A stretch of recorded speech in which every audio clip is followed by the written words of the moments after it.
ISKCON নিয়ে যেটা সমস্যা চলছে এটা আন্তর্জাতিক ভাবে না, ইসকন এবং হিন্দু এক জিনিস না। ওকে বলাৎকারের জন্য পর্যন্ত ইসকন থেকে বহিষ্কার করা হয়েছে, এখন সব বের হচ্ছে, তার যে চরিত্র সব ভিডিও বের হচ্ছে। সুতরাং হিন্দু ভাইরা যারা আছেন, অন্য ধর্মের যারা আছেন, উস্কানিতে পা দেবেন না। আর এই ফেসবুকের 100টার মনে হয় প্রায় 70টা কথা মিথ্যা কথা।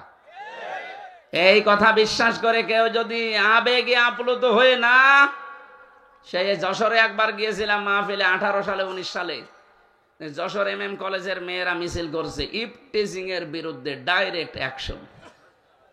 একটা 20 বছর 25 বছরের যুবতী মেয়ে, বুকে কোনো ওড়না নেই, একটা স্কিন টাইট প্যান্ট পরা, গেঞ্জি হাফ গেঞ্জি গায়ে দিয়ে, হাতা নেই, এরকম একটা মেয়ে যদি এক হাতে ব্যানার ধরে আর এক হাতে বলে ইফটিজিং এর বিরুদ্ধে ডাইরেক্ট অ্যাকশন, কেমন লাগে বলুন তো? তখন আমি বাসে চলতাম, চিন্তা করলাম যশোরের ওই পালবাড়ি মোড়ে পুলিশ আবার ধরলে না জানে এবার কোন সালের অপরাধী বলে চালিয়ে দেয়। ঢুকলাম পাশে চার দোকানে, ঢুকে দেখছি পুলিশ চা খাচ্ছে। আরে ভাই, আপনার যন্ত্রণায় আসলাম আমি এখানে, আর আপনি আমার সামনে। হুজুর একটা কথা বলি, বলে এই যে মিছিল আসতেছে, যশোর MM কলেজের মেয়েরা অনার্সে মাস্টার্সে পড়ে, 22 বছর 25 বছর বয়স, বুকে কোনো ওড়না নেই, দেখছেন না কিভাবে মিছিল করছে? এক হাতে ব্যানার আর এক হাতে ইফটিজিং এর বিরুদ্ধে ডাইরেক্ট অ্যাকশন দিচ্ছে। পুলিশ আমারে বলছে, হুজুর যে জিনিস আমি দেখছি মনে হচ্ছে ইফটিজিং আমি আগে করি। ঠিকই বলেছে। তাই জানে আপনারা উদ্বুদ্ধ হয়ে এরকম ইফটিজিং আমি আগে করি শুরু করেন না। ওনাদের ষড়যন্ত্র ওনাদের কাছে থাক, কেউ এই ষড়যন্ত্রে পা দেবেন না। এই যে কল রেকর্ড গুলো মাঝে মাঝে ফাঁস হয়, আপনি তো বাস্তবতা জানেন না। নিজে কল দেয়, নিজে রেকর্ড করে, নিজে এডিটিং করে, লোক দিয়ে নিজেই ছেড়ে দেয়, মানুষের ভেতর একটা ভীতি তৈরি করার জন্য। আর বলে যে এই পুলিশ এই আওয়ামী লীগ, এই BNP, এই জামাতের লোকগুলো লিস্ট করে রাখো, আমি আসতেছি, আপনি আসেন। আপনি চট করে আসবেন, ফট করে আয়না ঘরে ঢুকিয়ে দেবো। ঘন্টামে করার জায়গা পান না, যা করেছেন আল্লাহ আপনাকে মাফ করবে না। পৃথিবীর ইতিহাস পাল্টিয়ে দিয়েছেন আপনারা। আমি বললাম না বিশ্ববিদ্যালয়ে থাকাকালীন বহু ইতিহাস পড়েছি, কিন্তু এরকম কঠিন কড়া মানুষ এত নিচে নামতে পারে ক্ষমতার কারণে আমি কোনোদিন ইতিহাসে পড়ি নাই, শুনিও নাই। আমরা তো এতদিন বেঁচে ছিলাম, এই 15.5 বছর যারা বিরোধীতে যারাই আছে, শুধু ওই 14 দল বাদ দিয়ে বাকি সবই আমরা বিরোধী। কথা বলেন না কেন? আর সবগুলো আমরা মাজলুম, সে যে দলেরই হোক। আমরা বেঁচে ছিলাম শুধু পাগল মনে করি। হাজ্জাজ বিন ইউসুফ এই লোকটা জালেম ছিল। পিয়াদারা যে বলছে, স্যার আপনার জন্য তো বাইরে যাওয়া যায় না, মানুষ খালি গালি দেয়। গালি কে দেয় আমি দেখবো। ছদ্মবেশ নিয়ে বাইরে গেছি, এক গ্রাম্য লোক রাস্তায়, এই বেটা হাজ্জাজ বিন ইউসুফ লোকটা কেমন? কেমন মানে ও তো জালেম। জালেম না, ওর বাবাও জালেম, ও জালেম। যেই বলেছে জালেম, ওর খেছে মাথা খারাপ। এই বেটা আমারে চেনো না? ছদ্মবেশ খুলে বলছে আমি সে হাজ্জাজ বিন ইউসুফ। চিন্তা করছে আমার তো মাথা থাকবে না, ডাক দিয়ে বলছে, বাদশাহ নামদার আপনি আমারে চেনেন না? আমি এই গ্রামের ওই লোক যার মাসে 2 দিন মাথা খারাপ হয়, আজকে তার পয়লা দিন। তুই পাগল, পাগল বলে বেশি গিয়েছে। আমরা ওই 15.5 বছরে ওই 14 দল বাদ দিয়ে যারাই ছিলাম পাগল বলেছিলাম। এক কথা বলছেন, পাগল বলে বেশি ছিলাম। মাসে 2 দিন আমাদের মাথা খারাপ হইতো, ওইটা তার পয়লা দিন। আল্লাহ আমাদের বিশাল জগদ্দল একটা পাথর তিনি সরিয়ে দিয়েছেন, আমাদেরকে আল্লাহ বাঁচিয়েছেন। এই পাথর যেন কিয়ামতের আগে এদেশে আর ঘুরে না আসে। কথা বলেন না কেন? যে আল্লাহ আমাদেরকে এই যে কথা বলার মতো একটা পরিবেশ দিলেন, এটা যে কত বড় নিয়ামত, এই 15.5 বছর আমরা টের পেয়েছি। তাও তো নারায়ণগঞ্জ আল্লাহর ওলি 70-72 রাকাত তাহাজ্জুদ পড়তে বলে একটু ভালো ছিলেন। আর বাইরের যে জেলাগুলো কি যে অবস্থা, আমার কুষ্টিয়ার বড় বড় আল্লাহর ওলি সব ওখানে পাঠিয়েছে। ওরা তো তাহাজ্জুদ মাহাজ্জুদ পড়ে না, ওরা খালি মানুষের জমিয়ে গাজী সাহেবের মতো আল্লাহ রাস্তায় নিয়ে নিত।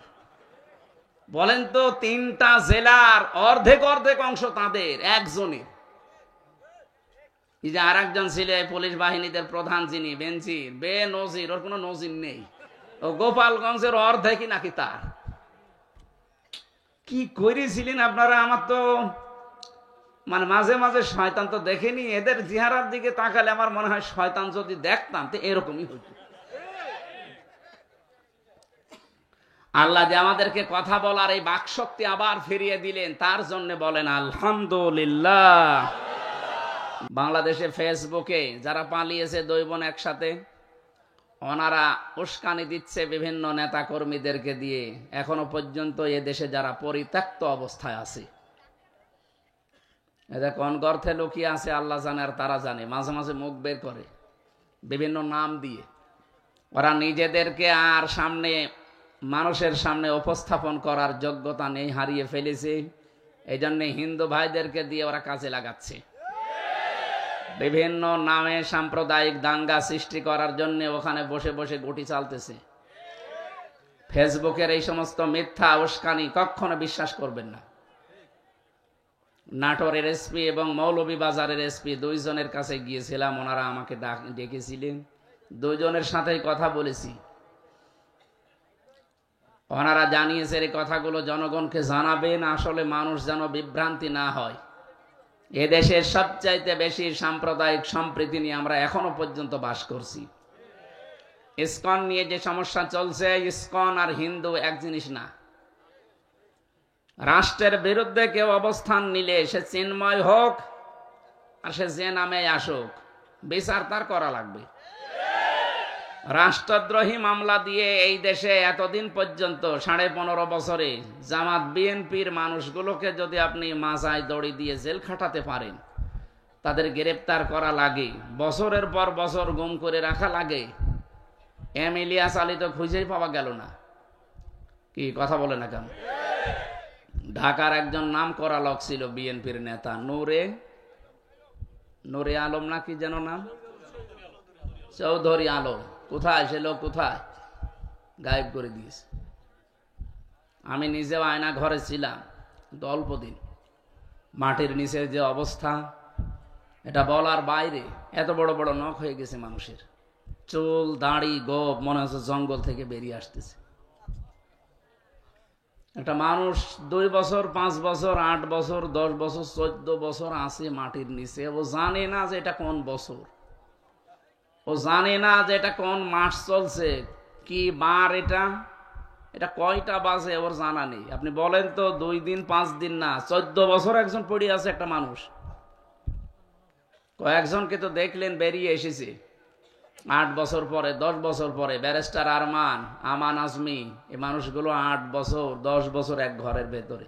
আমি 14 বছরের মানুষও পেয়েছি। আমার মনে হয় আমি যখন 20 সালে ছিলাম, 21 সালে, ইলিয়াস আলী ওই সময় বেঁচে ছিল। কিছু কিছু মানুষ বলা কওয়া করতো, কিন্তু 24 সালে এসে শুনলাম না, তাকে বিদায় করে দেওয়া হয়েছে। অথচ তার মেয়েটাকে বুকের ভেতরে নিয়ে, কোলে নিয়ে আপনি কি নাটকটা করলেন। সিনেমা জগতে যদি ওনাকে কাজ করতে দেওয়া যেত, আমার মনে হয় পুরস্কার জাতীয়টা ওইটাই পাইত।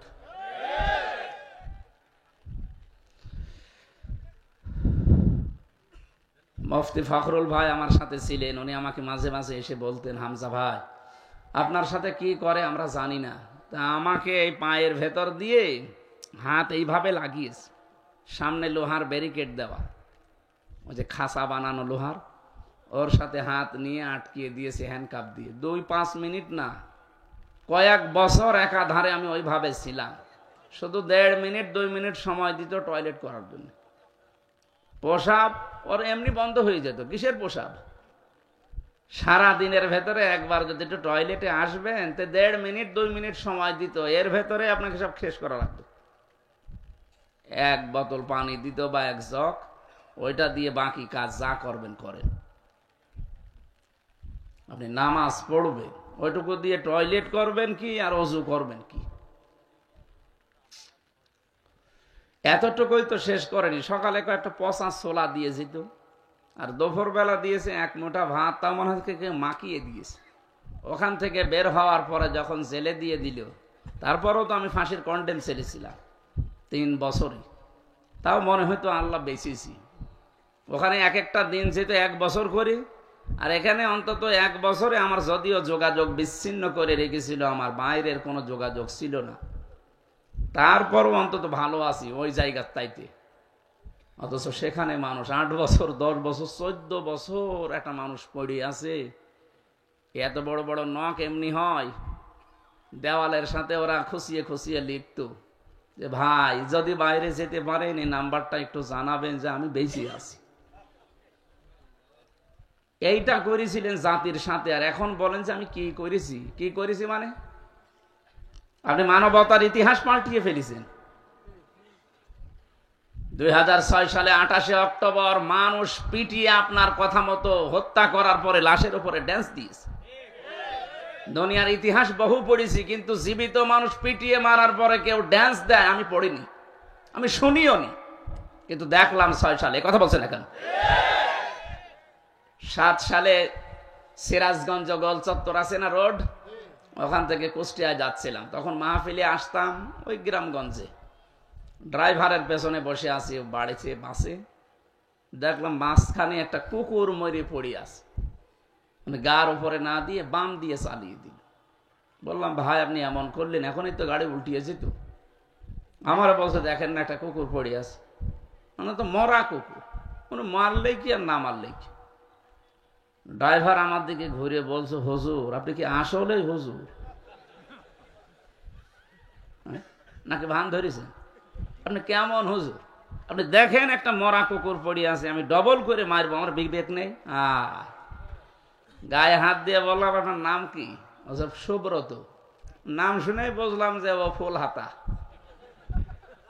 ফুল হাতা না, আমরা কি হাফ হাতা। এখানে ফুল হাতা কেউ আছেন? এই যে এটা মনে হয় আছে, হ্যাঁ এটা ফুল হাতাই হবে। এই মুসলমানি দিয়েছো না? ও এখনো লজ্জা পাচ্ছে, ও আমার কাছে মুসলমানি মানে কি জানো। আমি জেলে যাওয়ার পরে যে কাশিমপুরে পেয়েছিলাম যারে, ওনার নাম দেবদুলাল, উনি আসলেই মানুষ বলে উঠতো যে ফুল হাতা আসতেছে। ওই সময় বুঝলাম যে হাফ হাতা আর ফুল হাতা কি।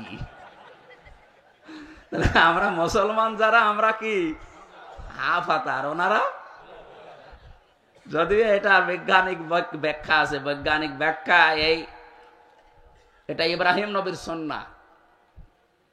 হযরত ইব্রাহিম আলাইহিস সালাম তিনি খাতনা করেছিলেন, ওখান থেকে শুরু।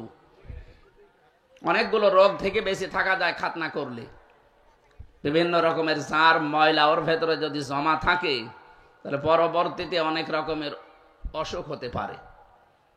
এই জন্য অনেক হিন্দু ভাইরা এখন গোপনে হলেও ডাক্তারের কাছে যে ওরাও হাঁপাতা হয়ে যাচ্ছে। আমি ওনার নাম শুনে বুঝলাম যে ওনার ইমান নেই, কিন্তু বিবেক আছে। একটা মরা জিনিস ডবল করে উনি মারতে পারলেন না, ওনার বিবেকে বাধা দেয়। অথচ একটা মানুষের কথা শুনে সারা বাংলাদেশ থেকে লগি বইটা নিয়ে পিটিয়ে মানুষ রাজধানীতে হত্যা করার পরে ড্যান্স দিয়েছে। আমি ওনারে ওই দিন বলেছিলাম যে ভাই আপনি হিন্দু মানুষ, আপনার ইমান নেই কিন্তু আপনার বিবেক আছে, কিন্তু এই দেশের অনেক নামধারী মুসলমান মুনাফিক, এদের ইমান নেই। ওরা তো আসলেও মুনাফিকই, উপরে ফিটফাট ভেতরে সদরঘাট।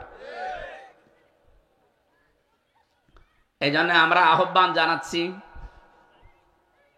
এই যে কঠিন পরিস্থিতিতে আল্লাহ রাব্বুল আলামিন আমাদেরকে একটা ইমানের পরীক্ষায়, মানবতার পরীক্ষায় রেখেছিলেন প্রায় 15.5 বছর। নবীজি পরীক্ষা দিয়েছিলেন জীবনে 13 বছর। কয় বছর? আমরা সেটা পার করে আরো 2 বছর বেশি, 15.5 বছর। একটা আইয়ামে জাহিলিয়াত নাম শুনেছিলাম, সে হাজার হাজার বছর আগে, 1500 বছর। আর এই 24-এর 5 আগস্টের আগ পর্যন্ত আমরা দেখেছি এই দেশে আওয়ামী জাহিলিয়াত। ওটা ছিল আইয়ামে জাহিলিয়াত, আর এটা আওয়ামী জাহিলিয়াত। শব্দটা প্রায় একই, আর কাজও করতো একই। বিনা কারণে একটা মানুষকে মিথ্যা মামলা দিয়ে, মিথ্যা সাক্ষী দিয়ে তার জীবনটা তছনছ করে দিত। ওই জামানায় যেমন ছোটখাটো বিষয় নিয়ে মানুষে গন্ডগোল করতো, এই জামানায় আমাদের বিনা কারণে ছোট্ট বিষয় তাহলে হ্যাঁ করতে দেরি, আপনার নামে 5টা মামলা হতে দেরি নেই। এই যে জজ মিয়া আজকে কয়েকজনকে নিয়ে এসেছিল, বলছে এর নামে 60টা, এর নামে 65টা, এর নামে 53টা মামলা। আমারও বলেছিল যা যা বলতে বলি এগুলো যদি না বলেন তো 50টা মামলা দেব। বললাম আপনি কি মামলা বানাবেন? বলছে হ্যাঁ, আমার তো সব রেডি করা আছে। কি দেশ বানিয়েছে আপনি বলেন। বিএনপির এক একজন নেতা দেখা করতো মাঝে মাঝে, কেউ 313টা মামলা, মনে হচ্ছে বদরের ময়দান কায়েম হয়ে গেছে। কি অবস্থায় ছিলাম, মানে হাসতেও পারতাম না, কাঁদতেও পারতাম, সব বন্ধ হয়ে গেছি। তো ভাবতাম যে আল্লাহ এ কি শুরু করেছে, এ কি এক শেষ হবে না। কোরআনের আয়াত তখন মাঝে মাঝে ছেলের ভেতরে মনে আসতো, আর মিলাতাম, এই তো আল্লাহর ওয়াদা মিথ্যা নয়। আল্লাহ রাব্বুল আলামিন বলেন, অমাকারু মাকারাও ওয়া মাকারনা মাকারাও ওয়া হুম লা ইয়াশউরুন। সূরা নমল 50 নম্বর আয়াত, 19 নম্বর পারার 20 নম্বর পৃষ্ঠার 5 নম্বর লাইনে আছে।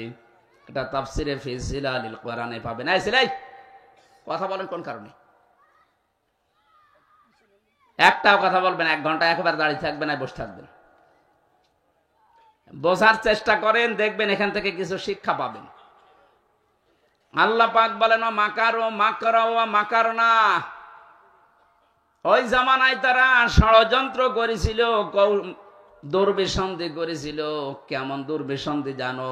অকদ মাকারু মাকারহুম ওয়া ইনদাল্লাহি মাকরুহুম ওয়াইন কানা মাকরুহুম লিতাজুলা মিনহুল জিবাল।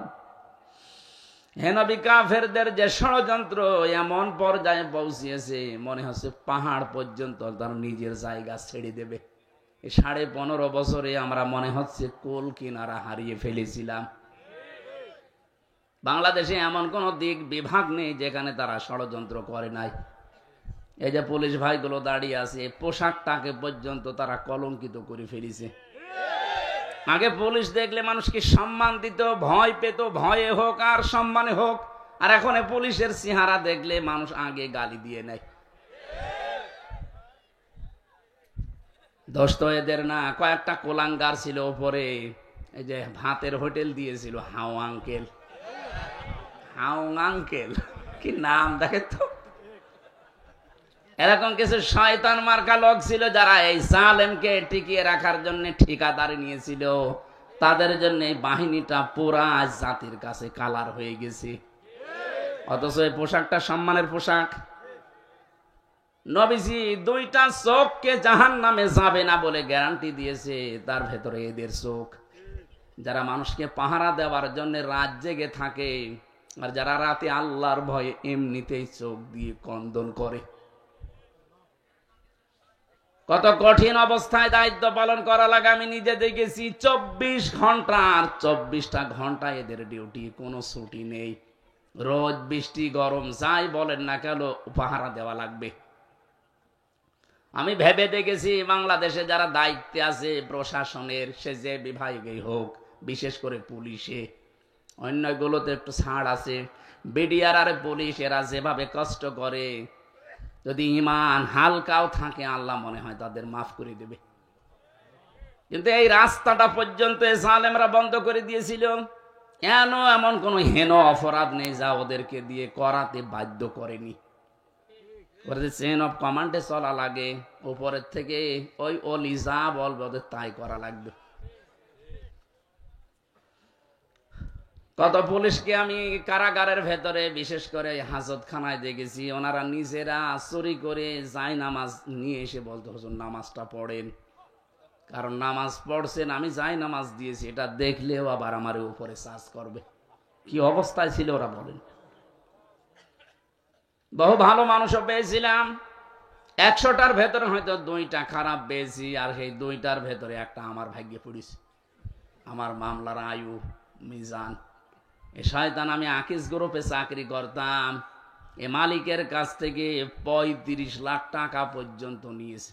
20 লাখ একদিনে নিয়েছে। বলছে টাকা যদি না দেন হুজুরের নামে 50টা মামলা দেব। আমার বাবার কাছ থেকেও 10 লাখ নিয়েছে। ও কথা ঠিক রাখে নাই, বলেছিল যে মামলা আর দেব না, যা দিয়েছে ওই একটাই শেষ। টাকাটা নেওয়ার পর আবার পরের দিন আবার আর একটা দিয়েছে। আপনি এরকম বেঈমানি করলেন কি করে? এখন পালিয়ে আছে, মাঝে মাঝে হোয়াটসঅ্যাপে কল দিয়ে বলে, হুজুর আমার নামে কিছু বলবেন না। বলবেন না মানে আগে টাকা ফেরত দিন। আপনারা আমি মাফ করে দেব, অসুবিধা নেই, আগে টাকা ফেরত দেন, তারপরে মাফ চান। সাফ কথা বলছি, বাংলাদেশে যে যার কাছে অপরাধ করেছেন, এই যে শুনলেন না গাজী সাহেবের কথা, হাজার হাজার বিঘা জমি শুধু ভরাট করে নিজের নামে আল্লাহর নামে লিখে দিয়েছে। যার জমি, যার জায়গা, যার ব্যবসা প্রতিষ্ঠান বন্ধ করেছেন, যাকে গুণ খো মায়না ঘরে রেখেছেন, মিথ্যা মামলা দিয়ে মিথ্যা সাক্ষী দিয়ে জীবনটা নষ্ট করে দিয়েছেন, কিচ্ছু জানে না। এই জজ মিয়া ঘরে ঘুমিয়ে আছে, চোখ খুলে দেখছে হাজতখানায়। কি গো, তুই গাছ কেটেছিস? কখন? স্বপ্নে।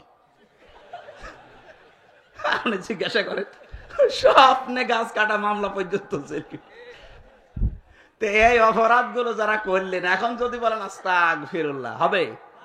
আপনি তার আল্লাহর কাছে অপরাধ করেননি, অপরাধ করেছেন জজের কাছে, অপরাধ করেছেন হামজার কাছে। আগে আমার কাছে মাপ চাবেন আর আমার ক্ষতিপূরণ দেবেন, এরপরে আস্তাগফিরুল্লাহ। কাশিমপুরে যে দেখি এক ওসি দেখা করতে এসেছে, বলছে হুজুর আমার আস্তাগফিরুল্লাহ দেখেন তো। কিভাবে?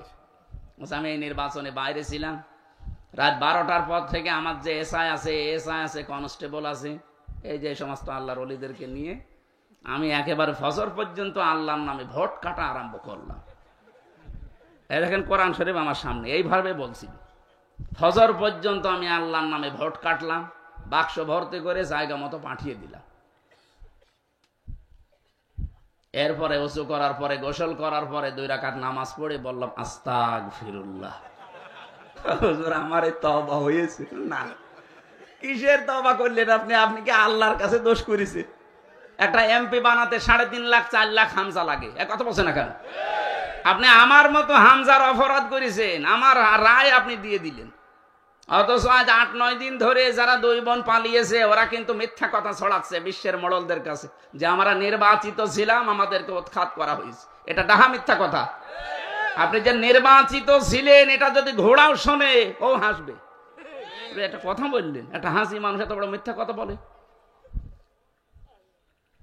15.5 বছরে দেশে নির্বাচন হয়েছে? বলেন বলেন। একবার তো 154 জন আন্দাজেই করে নিলেন, আর একবার তো ওসির বর্ণনা শুনলেন যে কি করে নির্বাচন হয়েছে। তো এই যদি হয় নির্বাচনের ধরন, নির্বাচিত হওয়ার ধরন, যে শয়তান পর্যন্ত হাসবে না? আমাদের এই জাতিকে আপনি বাইরে এখন মিথ্যাবাদী বানানোর পায়তারায় আছেন। সারা দুনিয়া জানে যে 15.5 বছরে এদেশে গণতন্ত্র ছিল না, এদেশে মানবতাও ছিল না। তাছাড়া সে নিজে বর্ণনা করলাম যেটা দেখে দেখে বলেন, এটা মানবতার সাথে যায়? হ্যাঁ, 14 বছর একটা মানুষকে আটক করে রাখেন। মাঝে মাঝে চিন্তা করতাম যারা আমাদের দায়িত্বে থাকতো, ওই মাটির নিচে যারা পাহারা দিত, ওরা বাইরে যে সংসার করতো কি করে? ওদের বিবেক নেই। আমার মনে হয় এরা হয় লাল পানি খেত না ঘুমের বড়ি খেত। তাছাড়া ওদের ঘুম আসা সম্ভব না ওই দৃশ্য দেখে আসার পর। বলেন একটা মানুষ এত বড় নখ হয়ে গেছে, ওর দিকে তাকালেই তো ভয় লাগে। অথচ দায়িত্ব পালন করে আসতো 8 ঘন্টা করে করে বাড়ি চলে আসতো, আবার তো তার পরের দিন যেত। গোপন কিছু মানুষকে ওখানে দায়িত্ব দিত, সবাইকে দিত না।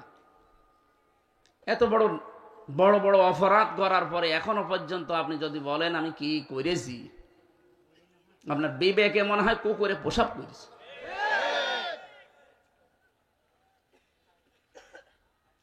জালেমদেরকে আল্লাহ মাফ করবে না, কারণ জালেমদের হেদায়েত আল্লাহ বন্ধ করে দিয়েছে। আল্লাহু লা ইয়াহদিল কওমাজ জালিমিন। জালেমদের আমি আল্লাহ হেদায়েত দিচ্ছি না, দেবও না। ইয়াহদি এটা মজারে, যারা আলেম আছে জিজ্ঞাসা করেন। ইয়াহদি মজারে, বর্তমান ভবিষ্যৎ, প্রেজেন্ট ফিউচার। কোন জালেম তাকে আল্লাহ পথ দেখাচ্ছেন না, ভবিষ্যতে দেখাবেনও না। এজন্য জালেমদেরকে যারা টিকিয়ে রাখার জন্য চেষ্টা ছিলেন, তাদের কপাল শেষ। এ দুনিয়াও শেষ আপনার, আর আখেরাত তো শেষই। কারণ জালেমদের বিরুদ্ধে মামলা দায়ের করবে সরাসরি আল্লাহ নিজে। সূরা শুরার 42 নম্বর আয়াত, ইন্নামাস সাবিলু আলাল্লাযিনা ইয়াজলিমুনান নাস। অবশ্যই আমি আল্লাহ নিজে মামলা দেব জালেমদের বিরুদ্ধে। কথাটা ছোট, কিন্তু এর ওজন কত টের পাচ্ছেন? মামলার বাদী যত বড় হয়, মামলা কিন্তু তত কঠিন হয়। কথা বলেন না কেন? আমার মামলার বাদী ছিল সরাসরি উনি। যদি সলিমদ্দি কলিমদ্দি হতো না, 2 দিনে বের হয়ে চলে আসতাম। যেহেতু সরাসরি বাদী উনি, এজন্য লাল কালি দিয়েছিল। ওটা গেলেই জজ বলতো না, এটা বাদ দিয়ে নিয়ে আসেন। অথচ বাইরে আমরা শুনতাম যে আইনের শাসন প্রতিষ্ঠা হচ্ছে। এই আইনের শাসনের ধরন, আমার জামিন পাওয়া আমার অধিকার না? বলেন, পেয়ে কি করবেন? একটা মামলায় পাবেন, গেট থেকে আর একটা মামলা দিয়ে ঢুকিয়ে দেবে। এই ছিল দেশের গণতান্ত্রিক অধিকার, ন্যায় বিচারের এই ছিল বাংলাদেশে দৃষ্টান্ত। আর এটা বাইরের দেশে ছড়িয়েছে যে আমরা আইনের শাসন প্রতিষ্ঠা করেছি। নাউজুবিল্লাহি মিন যালিক। ভেতরে থেকে বহু মানুষকে, বিশেষ করে বিডিআরদের যে কান্নার আওয়াজ, এদের যে দীর্ঘশ্বাস, হাজারো বিডিআর, এরা তো এই প্রশাসনের মতোই মিথ্যা মামলা দিয়ে 14 বছর আটক করে রেখেছে। তাহাজ্জুদ পড়তে যখন উঠেছি রাতের বেলা, দেখতাম মুরব্বী যারা বিডিআর আহ করে একটা আওয়াজ দিত। আমার মনে হয় এই দীর্ঘশ্বাস, এই আওয়াজ আল্লাহর আরশে গিয়ে ধাক্কা খেয়েছে। জালেম কি এমনি পড়েছে? এই মানুষের দীর্ঘশ্বাস আর এদের বরদুয়ার আর লানতের কারণে পড়েছে। আল্লাহ পাক বলেন ওরা ষড়যন্ত্র করেছিল, এমন ষড়যন্ত্র মানুষ হতাশ হয়ে গেছে, না আর মনে হয় সূর্য উঠবে না। মাকার না, আমি আল্লাহ কিন্তু কৌশল করেছি। মাকরন, কৌশল করার মতো। অহুমলা ইয়াশউরুন, তারা টেরও পায়নি আমার কৌশল। এবার আসেন তো, শব্দ দুইটা এক। আমি আলেমদেরকে বলছি মাকারো মাকরও শব্দ দুইটা, এরপরে মাকার না মাকরন, এখানেও শব্দ দুইটা। এর মূল মাদ্দা যেটা মেন কাফরা, মাকার মানে ষড়যন্ত্র করা, এটা কাফেরদের বেলায়। আর মুসলমানদের বেলায়, আল্লাহর বেলায় এটা ষড়যন্ত্র হবে না, হবে কৌশল।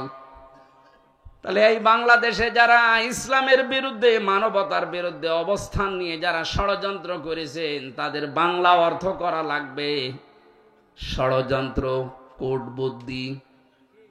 আর এইটা যখন উল্টি আপনি আল্লাহ এবং মুসলমানদের সামনে লাগাবেন, তখন আর ষড়যন্ত্র করা যাবে না, তখন দেওয়া লাগবে কৌশল।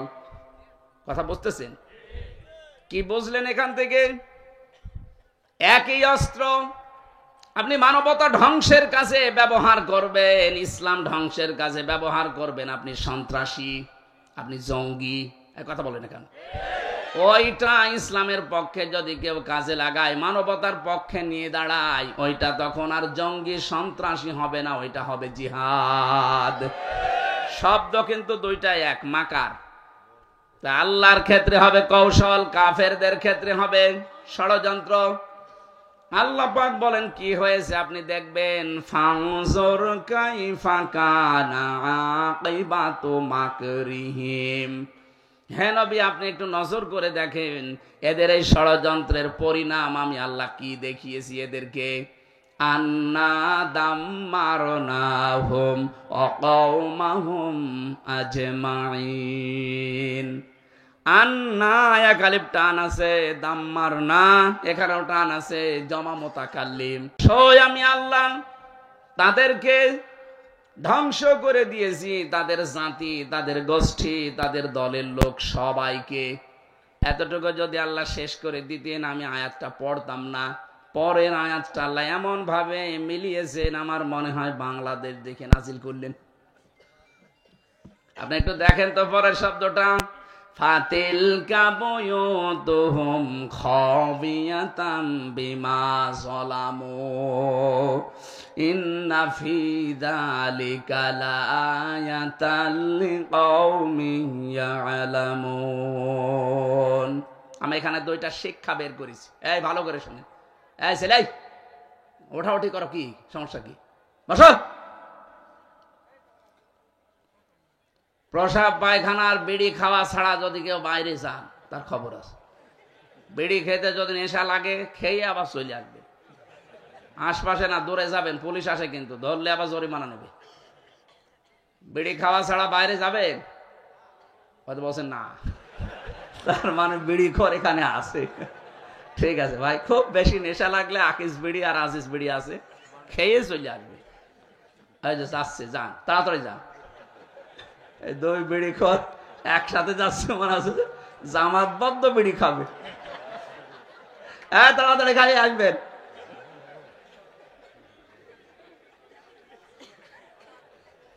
হা দিলেন বক্তব্যের আগে। এটা সূরা নমল থেকে বলছি, 50, 51, 52 নম্বর আয়াত। আল্লাহ পাক বলেন ফাতিলকা, এই যে ঘর, বয়ুত, বাইতনের বহুবচন বয়ুত দিয়েছেন। আল্লাহ বলেন হে নবী একটু তাকান না কেন, এই সেই ঘর। এই সেই, এই জবাব দেন, এই সেই কি? এই সেই ঘর কি? আল্লাহ বলেন এই সেই ঘর, খবিয়াতান, জনশূন্য করে দিয়েছি, সার শূন্য করে দিয়েছি, ওজাড় গৃহ বানিয়ে দিয়েছি। বেমা জলামো, তাদের জুলুমের কারণে। এই আয়াতটা যে কত বাস্তব, আগস্টের 5 তারিখের বিকাল 5টা বাজতে বাজতে আল্লাহ মিলিয়ে দিয়েছেন। সারা বাংলাদেশের 64 জেলার 630টা থানা, যেখানে যেখানে জালেমদের বাড়ি ঘর ছিল, মানবতা একেবারে উল্টিয়ে দিয়েছে। আপনি দেখেন 2.5-3 ঘন্টার ব্যবধানে একটা ইট পর্যন্ত খুলে নিয়ে চলে গেছে। আমার কুষ্টিয়ার হানিফ কি দাপট ছিল, হাসিনার পরেই মনে হয় ওবায়দুল কাকা, এরপরে হানিফা। এরে আল্লাহ এমন অপমান করেছে, ওর বাড়ির ইটও এখন আর নেই, ওর বাড়ি এখন জাতীয় টয়লেট হয়ে গেছে। কারো পেটে ব্যথা হলে আমার মনে হয় ওখানে যে টয়লেট করে আসে। আমি আবু জেহেলের বাড়ি একবার বুঝতে পারি না যেটা আবু জেহেলের বাড়ি, কাবা শরীফ তাওয়াফ করার পরে দেখছি উপরে একটু ঘুরি, যে দেখি পেটে ব্যথা। এক পুলিশকে ডাক দিয়ে ওনার ভাষা দিয়ে বললাম, ভাই এতক্ষণ তো ভালো ছিলাম, এখন আমার পেটে ব্যথা করছে। পুলিশ আমার বলছে ইয়া হাজি আল হজ্জা, তাই না বিলা দোকান। ও হাজি, দেশ কোথায়? জি তুমি বাংলাদেশ। বাংলাদেশ থেকে এসেছি। উনি আমারে বলছে ইয়া আখি ইয়া সাদেক, হে ভাই আপনি হাজি মানুষ, আপনি এখনো জানেন না এটা কোন জায়গায়? না তো। আবু জেহেলের বাড়ি, আপনি এখনো পায়খানা না করে দাঁড়িয়ে আছেন? দাঁড়িয়ে দাঁড়িয়ে করেন, পায়খানা করে দেখছি আমার পেটের ব্যথা ভালো হয়ে গেছে। কারণ ওই জায়গাটা ছিল জুলুমের কারখানা। কথা বলেন না কেন? আজ সারা বাংলাদেশের যেখানে যেখানে জুলুম হয়েছে, তাকান ওই জায়গাগুলো আল্লাহ অভিশপ্ত বানিয়ে দিয়েছেন। 3 দিন আগের পেপারে দেখলাম, এই যে ঢাকার যে বাড়িটা, মানুষ অনেকে আবেগে যে চুমা খেত, অথচ সে বাড়িতে 8-9 জন একসাথে যে প্রসাব করছে, মনে হচ্ছে জামাতবদ্ধ প্রসাব চলছে। বিভিন্ন দিকে মুখ করে সবাই, আমার মনে হয় ওদের পেটেও ব্যথা। ওই জায়গায় কাজ করলে মনে হয় পেটের ব্যথা ভালো হয়ে যাচ্ছে। আমার তো যা মনে হচ্ছে কোরআনের আয়াতের দিকে তাকিয়ে, এখানে যেহেতু গণতন্ত্র হত্যা, মানবতা হত্যা, ইসলামের দুর্বিসন্ধি ওই বাড়ি থেকে হইতো, ওইটাই তো সারা দেশে কার্যকর হতো। এই কথা বলছেন না কেন? যত রকমের মানুষকে কষ্ট দেওয়ার বুদ্ধি ওখান থেকে মানুষ বের করতো। একটা স্বামী হারা মানুষকে বাড়ি থেকে উচ্ছেদ পর্যন্ত করেছে ওই জায়গার পরিকল্পনা নিয়ে। মহিলার কান্না দেখেননি? বেগম জিয়া যে কান্না করেছে, আমার মনে হয় এদেশের প্রত্যেকের চোখে ওই কান্না দিকে পানি চলে এসেছে। এগুলো করেছে আবার নিজে নিজে বলছে। বাইরের দেশে যখন যেত বলতো ওনাকে উৎখাত করতে পেরেছি, এইটাই আমার সফলতা। নাউজুবিল্লাহ। এমনি তার ছেলেটা মারা গেছে, আর এক ছেলে তো মাজা ভেঙে দিয়েছেন, আর ওনার এমনিতেই স্বামী নেই। এটা বিধবা মেয়ে লোক, যে কয়দিন আছে দুনিয়ায় থাক না, তারে পর্যন্ত আপনি বাড়ি থেকে এক কাপড়ে বের করে দিলেন। আপনি আবার মানবতার মানুষ কন্যা, শয়তানের মানুষ কন্যা দেওয়া দরকার। যা উপায়ন্তর দেখেছিলাম, আবু জেহেলের বাড়ির দিকে তাকিয়ে, বাংলাদেশের জালেমদের বাড়ির দিকে তাকিয়ে আমার মনে হচ্ছে এদেশের জালেমদের এই বাড়িগুলো, ব্যবসা প্রতিষ্ঠান, এদের অফিস আদালত গুলো আমার মনে হয় জাতীয় টয়লেট হয়ে যাবে। মানুষের দেশে পেটে ব্যথা হবে, বিভিন্ন মানত করবে, আর যে ওই জায়গায় ফেলে আসবে। হ্যাঁ, এখানে কেন আল্লাহ এটা দিলেন? পরের আয়াতের শব্দের দিকে তাকাবেন, ইন্না ফি যালিকা লাআয়াতান। কেন লামে তাকিদ? আরবি গ্রামার যারা বোঝেন আপনি টের পাচ্ছেন। আল্লাহ বলেন অবশ্যই এর ভেতরে শিক্ষা আছে। লাম দিয়েছেন অবশ্যই। এর আগে আবার ইন্না আছে, ইন্না ফি যালিকা লাআয়াতাল লিকাউমি ইয়ালামুন। যারা জ্ঞানী মানুষ তাদের জন্য শিক্ষা কি? আমি আল্লাহ এটা নিদর্শন করে রাখলাম যে জালেমদের যে জায়গা এগুলো আমি আল্লাহ অভিশপ্ত করে দেই। পরবর্তী প্রজন্ম দুনিয়াতে যারা আসবে, যারা চেয়ারে বসবে, তারা যেন জুলুমকারী হয়ে না যায়। এরা 15.5 বছর দীর্ঘ সময় যদি ক্ষমতায় থেকে জুলুম করার কারণে বাড়ি ঘর পর্যন্ত এখন উজাড় হয়ে গেছে। এই ঢাকা শহরে 8 কোটি 12 কোটি 15 কোটি টাকা দামের গাড়ি পড়ে আছে, পরিচয় দেওয়ার মতো কেউ নেই। দরবেশ বাবার গাড়ি শুনলাম 8.5 কোটি টাকা দাম পড়ে আছে, এখন ঢেকে রাখা আছে। 8.5 কোটি টাকা দামের গাড়ি পড়ে আছে, পরিচয় দিতে ভয় পাচ্ছে। কারণ দরবেশের যা টাকা সবই অবৈধ টাকা। 7টা ব্যাংক থেকে লুট করেছে 36,000 কোটি টাকা, যেটা দিয়ে পদ্মা সেতু তৈরি করেও আরো 4,000 কোটি টাকা বেঁচে থাকবে। কি করে গিয়েছেন দেশটাতে? আর এত বড় বড় দাড়ি রেখেছিলেন মানুষকে ধোকা দিয়ে বোকা বানাতে। তো দাড়ি কেটে ফেলেছে, ভালো করিস, কারণ ওই শয়তানের দাড়ি থাকলে মানুষ ধোকা খাইতো। আরো কথা বলেন, ওর মুখে দাড়ি মানায় যারা মানুষের সম্পদ আত্মসাৎ করে। কোটি কোটি টাকা ঋণের বোঝা মানুষের মাথায় দিয়ে চলে গেলেন। এই ঋণ পরিশোধ করতে এখন আমাদের গলার কাটা হয়ে দাঁড়িয়েছে। এক একটা মানুষ এখন দেশে জন্ম নিলেই তার মাথার উপরে 1 লাখ টাকা ঋণ, অথচ এদের ছেলে মেয়ে দলের লোক কোটি কোটি টাকা পাচার করে বেগম পাড়া বানিয়েছে। এক কথা বলছেন এখন। তাহলে আমরা এখান থেকে কি নিতে চাই? জালেমদের যে বাড়ি ঘর পর্যন্ত আল্লাহ উজাড় গৃহ বানিয়ে দিলেন, জনশূন্য করে দিলেন, অভিশপ্ত জায়গা বানিয়ে দিলেন, সে আল্লাহ এখন শক্তি হারিয়ে ফেলেছেন। এই জন্য আগামীতে যারা আসবেন ক্ষমতার চেয়ারে বসে যেন জুলুম করবেন না। ওদের 15 বছরের ইতিহাস আল্লাহ যদি 3.5 ঘন্টায় পাল্টিয়ে দিতে পারে, আপনি তো 5 বছরে 3.5 ঘন্টা না 1 ঘন্টায় পাল্টিয়ে যাবেন। এই জন্য আশা করছি আয়াত থেকে শিক্ষা নিয়ে সংযত হবেন।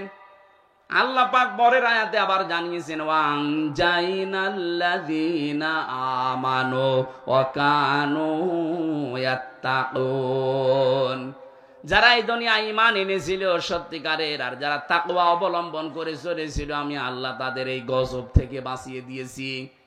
দেখেন তো 15.5 বছরে 3.5 ঘন্টার ভেতরে সব উল্টিয়ে গেল। কিন্তু কত অসহায় মানুষ 15.5 বছরে ঈমানের উপরে টিকে ছিল, যারা এত জুলুম অত্যাচার নির্যাতন সহ্য করেও যারা উল্টা পাল্টা কাজ করেনি, আল্লাহ ঠিক তাদেরকে এখনো পথে দাঁড় করিয়ে রেখেছেন। এখনো তাদের মাথা সোজা আছে। নাই তো একটা মানুষ 350 মামলা মোকাবেলা করেও টিকে থাকতে পারে, আপনি টের পাচ্ছেন? আমি 2 মামলায় আমার জীবন অতিষ্ঠ হয়ে গেছে, ওর 313টা মামলা পেয়েছি, আমি বিএনপির একজনের, এখনো টিকে আছে। এই জন্য আমরা চাই আগামী প্রজন্ম যারাই আসবেন না কেন জালেম হবেন না। তাহলে আপনাকে আল্লাহ এই জালেমদের মতো নিচু করতে বেশি সময় নেবে না।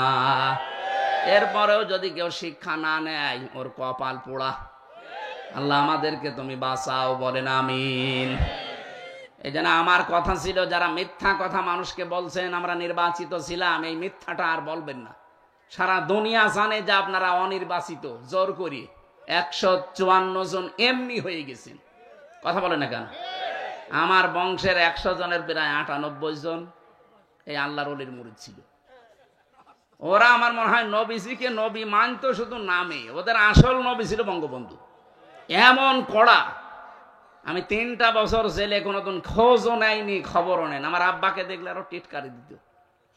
এই মানুষগুলো এই 2024-এর 5 আগস্টের 1:30টার পরে পরে কল দেওয়া আরম্ভ করেছে, ভাতিজা কোথায়? কুষ্টিয়ায়। বলছে আমরা সব জামাত ইসলামী। জামাত ইসলামী মানে 3.5 ঘন্টায় পাল্টিয়ে গেছে। এই মানুষগুলো কি করেছে দুনিয়ায়। এই চাচাটা আমার 3 বারের চেয়ারম্যান ছিল।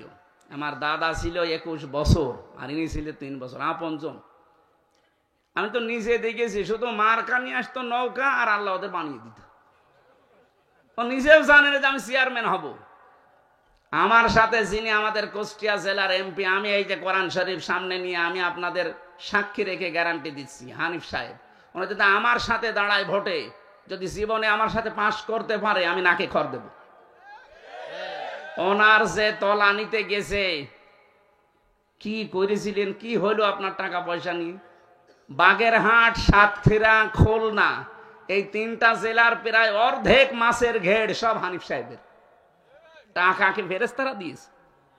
বলেন কি করলে হইতে, কি করে কি করলেন আপনি এ টাকা দিয়ে? এখন তো পালিয়ে আছেন, এখন তো গর্তের ভেতরে, মুখ বের করলেই পিটিয়ে মানুষ মেরে ফেলবে। যা করেছেন, এই যে ইনু সাহেবকে মানুষ এখন পচা ডিম মারছে, অথচ ইসলামের বিরুদ্ধে মুখ ভেক্সকিয়ে কত কথা বলতো দেখেননি? কথা বলেন। ডাইরেক্ট ইনডাইরেক্ট যারা মানবতার ইসলামের বিরুদ্ধে ছিলেন কাউকে আল্লাহ ছাড় দেয়নি, দেবেও না। আলাহুম আযাবুম মুহিন, যন্ত্রণাদায়ক আযাব আল্লাহ আপনাদের জন্য রেডি করে রেখেছে। তার প্রমাণ এই কালামানিক কলার পাতায় শুয়েছে আল্লাহ, ওর বেশি পর্যন্ত উঠে গেছে। হ্যাঁ, ওর সংসার করার কাজ শেষ। ওর বউটাকে কিনা দেখে, আমার মনে হয় ওর বউ চিন্তা করবে ওর কাছে থেকে আমি করব, ও দেখা যাচ্ছে আর একজনে ধরবে। এটা আল্লাহর সব চাইতে একেবারে নিম্ন শাস্তি। কেন আল্লাহ এটা দিয়েছেন? ইন্নামা নুমলি লাহুম লিয়াজদাদু ইসমা, এটা সূরা আলে ইমরানে। যখন ওদের পাপের বোঝা পরিপূর্ণ হয়ে যায় তখন আল্লাহ আর ছাড় দেয় না। বিচারের চেয়ারে বসে কত অবিচার করেছে এই কালামানিক, এই কথা বলছেন না কেন? জামাত বিএনপির নাম শুনলেও একবারে আন্দাজে চোখ বন্ধ করে রায় দিয়ে দিত ফাঁসি। ওটা যদি মুরগি চুরি মামলা হয় তাও ফাঁসি দিত। অথচ মানুষ হত্যা করে বসে আছে, তাকে রাষ্ট্রপতির ক্ষমায় সসম্মানে বের করে দিত। আল্লাহ ছাড় দিয়েছেন কিন্তু ছেড়ে দেননি। আমরা চাই যারা এই দাঙ্গা বাঁধানোর চিন্তায় আছেন, ফেসবুকের সমস্ত ভুয়া নিউজ শুনে আপনারা উদ্বুদ্ধ হবেন না, বিশ্বাস করবেন না। এগুলো সব ওদের বানানো, আর ওরা বসে বসে দুই বোন এই গুটি চালতেছে। আমরা যেন এই ষড়যন্ত্রে পা না দেই। এ দেশে যা আছে অনেক ভালো আছি আমরা, বাইরের বহু দেশে আমি ঘুরেছি, সাম্প্রদায়িক সম্প্রীতি এত বেশি পৃথিবীর কোনো দেশে নেই। ইসকন নিয়ে যেটা সমস্যা চলতে, এটা আন্তর্জাতিক ভাবে না। ইসকন এবং হিন্দু এক জিনিস না। ওকে বলাৎকারের জন্য পর্যন্ত ইসকন থেকে বহিষ্কার করা হয়েছে। এখন সব বের হচ্ছে, তার যে চরিত্র সব ভিডিও বের হচ্ছে। সুতরাং হিন্দু ভাইরা যারা আছেন, অন্য ধর্মের যারা আছেন, উস্কানিতে পা দেবেন না। আর এই ফেসবুকের 100টার মনে হয় প্রায় 70টা কথা মিথ্যা কথা। এই কথা বিশ্বাস করে কেউ যদি আবেগে আপ্লুত হয়ে না, সেই যশোরে একবার গিয়েছিলাম মাহফিলে, 18 সালে 19 সালে যশোর MM কলেজের মেয়েরা মিছিল করছে ইফটিজিং এর বিরুদ্ধে, ডাইরেক্ট অ্যাকশন। একটা 20 বছর 25 বছরের যুবতী মেয়ে, বুকে কোনো ওড়না নেই, একটা স্কিন টাইট প্যান্ট পরা, গেঞ্জি হাফ গেঞ্জি গায়ে দিয়ে, হাতা নেই, এরকম একটা মেয়ে যদি এক হাতে ব্যানার ধরে আর এক হাতে বলে ইফটিজিং এর বিরুদ্ধে ডাইরেক্ট অ্যাকশন, কেমন লাগে বলুন তো? তখন আমি বাসে চলতাম, চিন্তা করলাম যশোরের ওই পালবাড়ি মোড়ে পুলিশ আবার ধরলে না জানে এবার কোন সালের অপরাধী বলে চালিয়ে দেয়। ঢুকলাম পাশে এক চার দোকানে, ঢুকে দেখছি পুলিশ চা খাচ্ছে। আরে ভাই, আপনার যন্ত্রণায় আসলাম আমি এখানে, আর আপনি আমার সামনে। হুজুর একটা কথা বলি, বলে এই যে মিছিল আসতেছে, যশোর MM কলেজের মেয়েরা অনার্সে মাস্টার্সে পড়ে, 22 বছর 25 বছর বয়স, বুকে কোনো ওড়না নেই। দেখছেন না কিভাবে মিছিল করছে? এক হাতে ব্যানার আর এক হাতে ইফটিজিং এর বিরুদ্ধে ডাইরেক্ট অ্যাকশন দিচ্ছে। পুলিশ আমারে বলছে, হুজুর যে জিনিস আমি দেখছি মনে হচ্ছে ইফটিজিং আমি আগে করি। ঠিকই বুঝেছি। তাই জানা আপনারা উদ্বুদ্ধ হয়ে এরকম ইফটিজিং আমি আগে করি শুরু করেন না। ওনাদের ষড়যন্ত্র ওনাদের কাছে থাক, কেউ এই ষড়যন্ত্রে পা দেবেন না। এই যে কল রেকর্ড গুলো মাঝে মাঝে ফাঁস হয়, আপনি তো বাস্তবতা জানেন না। নিজে কল দেয়, নিজে রেকর্ড করে, নিজে এডিটিং করে, লোক দিয়ে নিজেই ছেড়ে দেয় মানুষের ভেতর একটা ভীতি তৈরি করার জন্য। আর বলে যে এই পুলিশ, এই আওয়ামী লীগ, এই বিএনপি, এই জামাতের লোকগুলো লিস্ট করে রাখো, আমি আসতেছি, আপনি আসেন। আপনি চট করে আসবেন, ফট করে আয়না ঘরে ঢুকিয়ে দেবো। ঘন্টামি করার জায়গা পান না। যা করেছেন আল্লাহ আপনাকে মাফ করবে না। পৃথিবীর ইতিহাস পাল্টিয়ে দিয়েছেন আপনারা। আমি বললাম না, বিশ্ববিদ্যালয়ে থাকাকালীন বহু ইতিহাস পড়েছি, কিন্তু এরকম কঠিন কড়া মানুষ এত নিচে নামতে পারে ক্ষমতার কারণে আমি কোনোদিন ইতিহাসে পড়ি নাই, শুনিও নাই। আমরা তো এতদিন বেঁচে ছিলাম, এই 15.5 বছর যারা বিরোধীতে যারাই আছি, শুধু ওই 14 দল বাদ দিয়ে বাকি সবই আমরা বিরোধী। কথা বলেন না কেন? আর সবগুলো আমরা মাজলুম, সে যে দলেরই হোক। আমরা বেঁচে ছিলাম শুধু পাগল মনে করি। হাজ্জাজ বিন ইউসুফ এই লোকটা জালেম ছিল। পিয়াদারা যে বলছে, স্যার আপনার জন্য তো বাইরে যাওয়া যায় না, মানুষ খালি গালি দেয়। গালি কে দেয় আমি দেখবো। ছদ্মবেশ নিয়ে বাইরে গেছে, এক গ্রাম্য লোক রাস্তায়, এই বেটা হাজ্জাজ বিন ইউসুফ লোকটা কেমন? কেমন মানে ও তো জালেম। জালেম? হ্যাঁ, ওর বাবাও জালেম, ও জালেম। যেই বলেছে জালেম, ওর খেছে মাথা খারাপ। এই বেটা আমার চেনো না? ছদ্মবেশ খুলে বলছে আমি সে হাজ্জাজ বিন ইউসুফ। চিন্তা করছে আমার তো মাথা থাকবে না। ডাক দিয়ে বলছে, বাদশাহ নামদার, আপনি আমার চেনেন না? আমি এই গ্রামের ওই লোক যার মাসে 2 দিন মাথা খারাপ হয়, আজকে তার পয়লা দিন। তুই পাগল, পাগল বলে বেশি গিয়েছে। আমরা ওই 15.5 বছরে ওই 14 দল বাদ দিয়ে যারাই ছিলাম পাগল বলেছিলাম। এক কথা বলছেন, পাগল বলে বেশি ছিলাম। মাসে 2 দিন আমাদের মাথা খারাপ হইতো, ওইটা তার পয়লা দিন। আল্লাহ আমাদের বিশাল জগদ্দল একটা পাথর তিনি সরিয়ে দিয়েছেন, আমাদেরকে আল্লাহ বাঁচিয়েছেন। এই পাথর যেন কিয়ামতের আগে দেশে আর ঘুরে না আসে। কথা বলেন না কেন? যে আল্লাহ আমাদেরকে এই যে কথা বলার মতো একটা পরিবেশ দিলেন, এটা যে কত বড় নিয়ামত, এই 15.5 বছর আমরা টের পেয়েছি। তাও তো নারায়ণগঞ্জ আল্লাহর ওলি 70-72 রাকাত তাহাজ্জুদ পড়তে বলে একটু ভালো ছিলেন। আর বাইরের যে জেলাগুলো কি যে অবস্থা, আমার কুষ্টিয়ার বড় বড় আল্লাহর ওলি সব ওখানে পাঠিয়েছে। ওরা তো তাহাজ্জুদ মাহাজ্জুদ পড়ে না, ওরা খালি মানুষের জমিয়ে গাজী সাহেবের মতো আল্লাহ রাস্তায় নিয়ে নিত। বলেন তো, 3টা জেলার অর্ধেক অংশ তাদের একজনের। এই যে আর একজন ছিল পুলিশ বাহিনীদের প্রধান, যিনি বেনজির বেনজির, ওর কোনো নজির নেই। ও গোপালগঞ্জের অর্ধেকই নাকি তার। কি করেছিলেন আপনারা? আমার তো মানে মাঝে মাঝে শয়তান তো দেখেনি, এদের চেহারার দিকে তাকালে আমার মনে হয় শয়তান যদি দেখতাম তো এরকমই হইত। আল্লাহ যে আমাদেরকে কথা বলার এই বাকশক্তি আবার ফিরিয়ে দিলেন, তার জন্য বলেন আলহামদুলিল্লাহ। দরুদ আর সালাম পাঠ করার মাধ্যমে আজকে কোরআনে কারিমের যে আয়াত পড়লাম, 3 ভাগের 1 ভাগ, সূরা বাকারার 208 নম্বর আয়াতের 3 ভাগের 1 ভাগ পড়েছি। আমরা তাফসীর আকারে কথা বলতে চাই, থাকবেন না? অন্তত থাকা যাবে কিছুক্ষণ। শয়তান যেন আশপাশে আর না থাকে। জবান খুলে পড়ে না, আউযু বিল্লাহি মিনাশ শাইতানির রাজিম, বিসমিল্লাহির রহমানির রহিম, ইয়া আইয়ুহাল্লাযীনা আমানু দুখুলু ফিস-সিলমি কাফা। একটু ভালো করে শুনবেন, অ্যাক্টিভ ভাবে 10 মিনিট শোনেন, দেখবেন অনেকগুলো শিক্ষা আসবে। সূরা বাকারা 286টা আয়াত আছে, 40 রুকু আছে। মাত্র একটা আয়াতের 3 ভাগের 1 ভাগ পড়েছি। আমার এই মাথায় যত কথা এই আয়াত সম্পর্কে আছে, এই 1-1.5 ঘন্টা 2 ঘন্টা না, আমার জীবনের শেষ পর্যন্ত যদি আয়াত নিয়ে আলোচনা হয় জীবন শেষ হয়ে যাবে, এত কথা এর ভেতরে লুকিয়ে রেখেছি। আমরা তাফসীর আকারে বলতে চাই।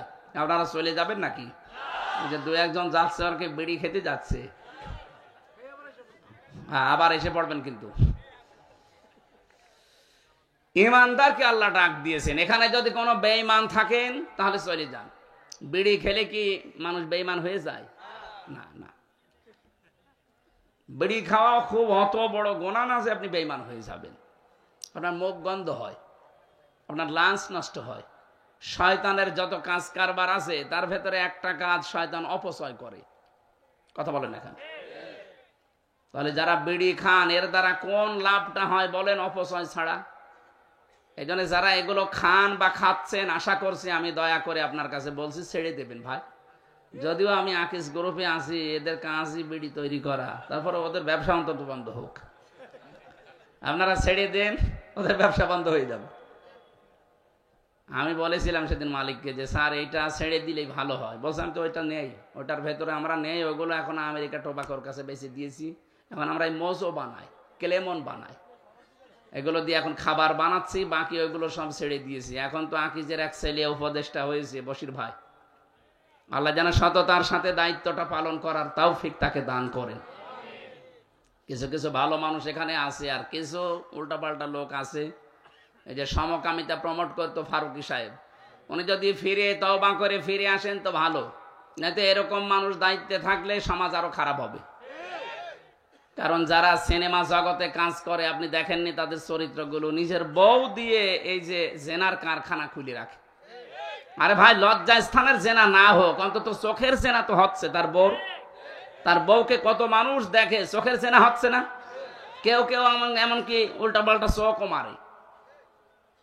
এই জন্য এরকম মানুষ আমার মনে হয় ৯৬% মুসলমানের দেশে। আমাদের মাথার উপরে এইগুলো না রেখে এমন মানুষকে মাথার উপরে নিয়ে আসেন যারা দ্বারা ইসলামের এবং মানবতার কাজ হবে। কে এটা? কি আমার কি রাজনীতি হয়ে গেল? এটা আমাদের প্রাণের দাবি। যারা আছেন এমন মানুষকে রাখবেন, বশির ভাইয়ের মতো মানুষ রাখেন, ইসলাম এবং মানবতার জন্য যারা কাজ করবে।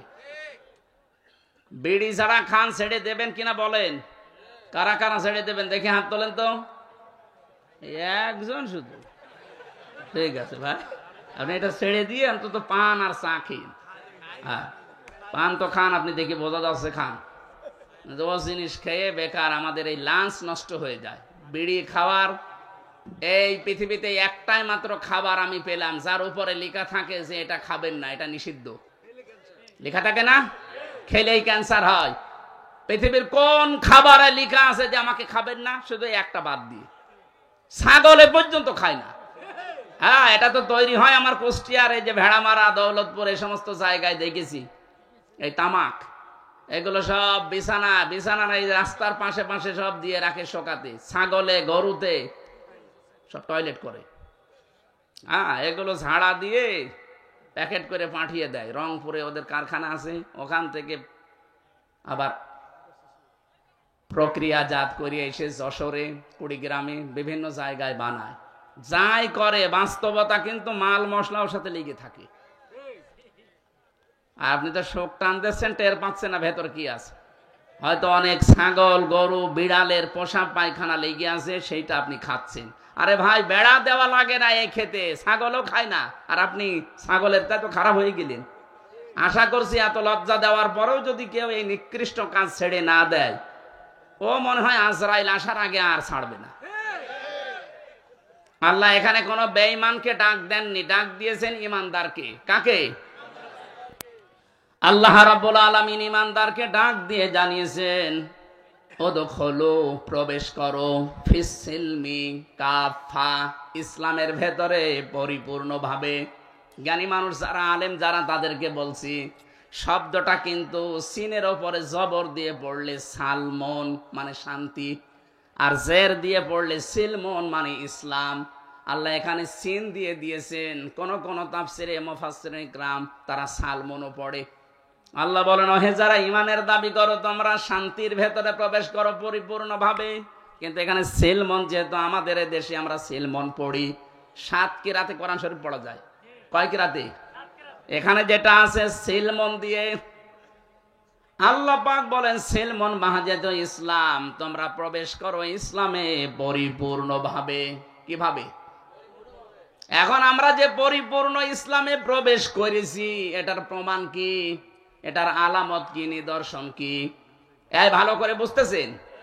আল্লাহ আপনাকে ডাক দিয়ে বললেন, ইমানদার দাবি করো, ইসলামে পরিপূর্ণভাবে দাখিল হও, প্রবেশ করো। এখন আমি বলছি হ্যাঁ আমি প্রবেশ করেছি, হবে না। আল্লাহ বলেন, 5টা বিষয় যদি তোমার ভেতরে পাওয়া যায় দুনিয়ায়, তাহলে আমি আল্লাহর ভাষায় তুমি ইসলামে পরিপূর্ণ ঢুকেছো। এই কথা বন্ধ করেন আগে, এটা ভালো করে বুঝবেন। বসেন বসেন। ইসলামে প্রবেশ করার আলামত কয়টা? এবার আপনি নিজের সাথে মিলান তো, আপনি প্রবেশ করেছেন কিনা, নাকি আন্দাজেই। 1 নম্বরে কেউ যদি বলে আমি ইসলামে প্রবেশ করেছি, তার প্রথম আলামত সে আত্মসমর্পণ করবে। কি করবে? আত্মসমর্পণ কিভাবে করে? আমাদের জাতির পিতা যিনি, বানানো না, আসল যেটা, হযরত ইব্রাহিম আলাইহিস সালাম আত্মসমর্পণ করেছিলেন আল্লাহর কাছে।